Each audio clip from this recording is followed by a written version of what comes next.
wonderful to have a new conversation about Yeah. Minnesota. Oh my goodness, yes.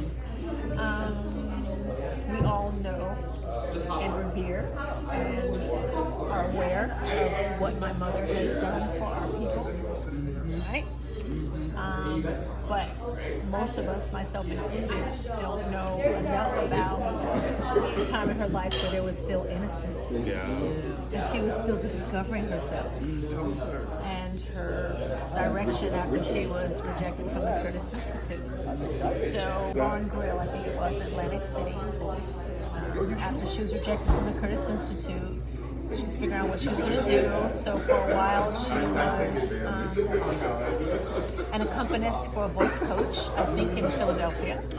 And then she got an offer. I don't know how it came about, but the next job was to be able to play in a bar. And coming from a religious background, she was being offered more money than she'd ever seen in her life, but she couldn't do it as Eunice Kathleen Wayman because my grandmother was very religious, so she changed her name to Nina Simone so grandma wouldn't know she was playing the devil's music in that bar. Wow. And so her training, and as a classical pianist, you know, you walk into the classical environment dressed a certain way, seated a certain way, people are quiet, they offer respect, there's a certain protocol and the reverence that goes along with it, and that's how she entered the Bar and Grill, with her gowns on, playing everything she could think of and just running it all into one song, sitting at the bar drinking milk.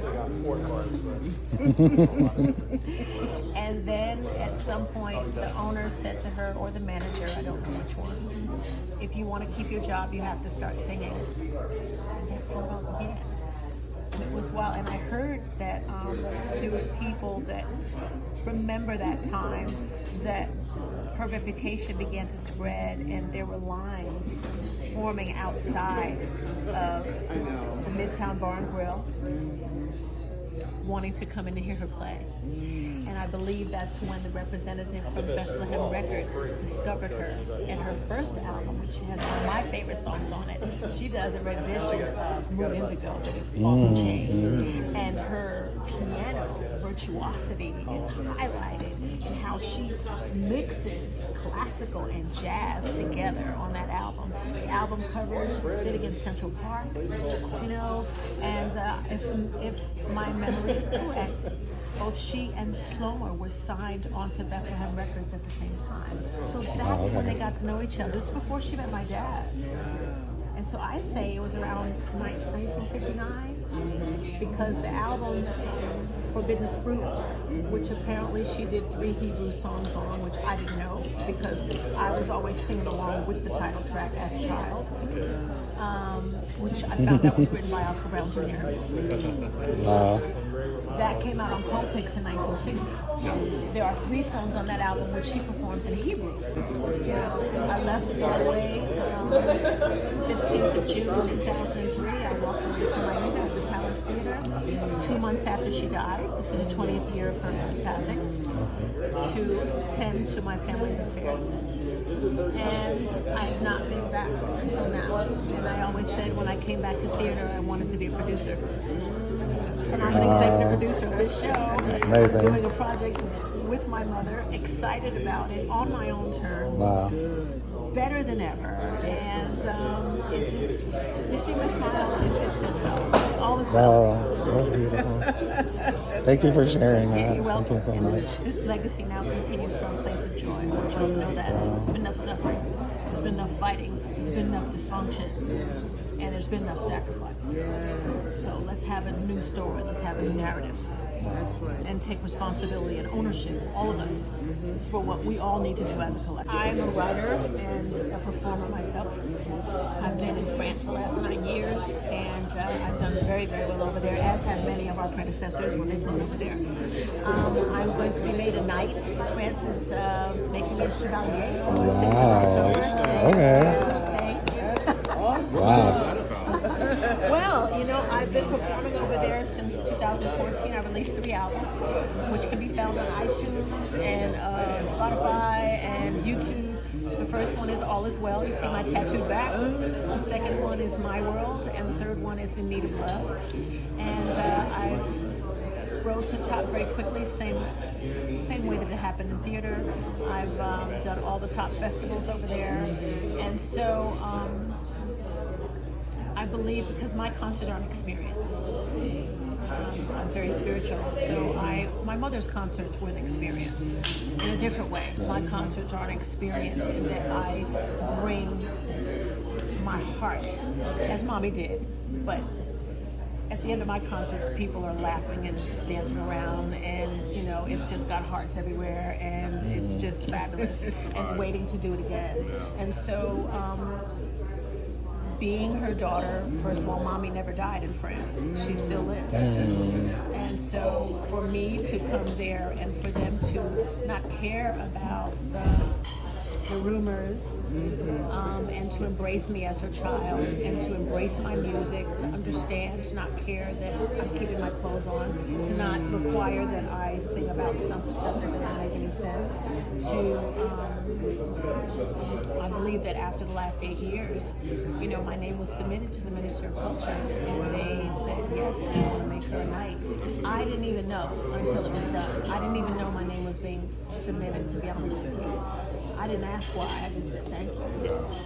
So on October 6th of this year, my first concert this year is October 6th, because I walked away from everything after my concert November 21st, 2021. I wanted to take a break from everything, social media, the stage, all of it, which is something my mother never had a chance. I don't think she ever really, truly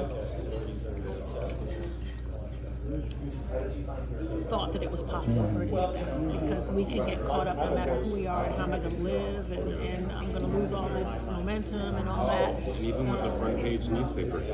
Yes, and I didn't have any joy anymore, and I was like, if there's no joy, I've got to take a step back and reassess the next chapter in my life.